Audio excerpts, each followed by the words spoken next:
በዛሬው ቪዲዮአችን የምንመለከተው በመሃል አዲስ አበባ ውስጥ የሚገኘው የእርሻ ቦታ ሲሆን አብዛኛው ቦታዎች እንደምታዩት ከቤታቸው ጀርባ ላይ ነው የሚያርሱት። ሰፋፊ የእርሻ ቦታዎች አሏቸው እና እዚህ ቦታ ላይ እርሻ ድንች ይዘራሉ፣ በቆሎ አለ፣ ሸንኮራ አገዳ እንዲሁም የተለያዩ አዝርቶች ይጠቀማሉ። እናም ይህም ቦታ አብዛኞቹ እንደሚሉት ከሆነ ለከተማው ቅዳሜና እሁድ የገበያ ማረጋጋት መንግስት ቦታዎች ወይም መንገዶችን ዘግቶ በዳስ ጥለው በሚሸጡበት ቦታዎች ላይ እንደሚያቀርቡና ገበያውንም እናረጋጋለን ብለው ነው የሚያስቡት ማለት ነው።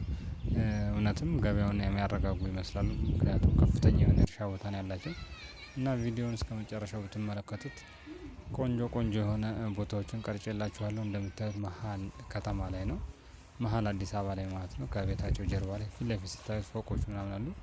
ከጀርባ ስትሄዱ ግን የተለያዩ ሰፋፊ የእርሻ ቦታዎች አላቸው። እናም የሚጠቀሙትም እንደ ማዳበሪያ የሚጠቀሙት የከብቶችን የፍግ ስለሆነ በጣም ኦርጋኒክ የሆነ ነገር ያቀርባሉ ማለት ነው።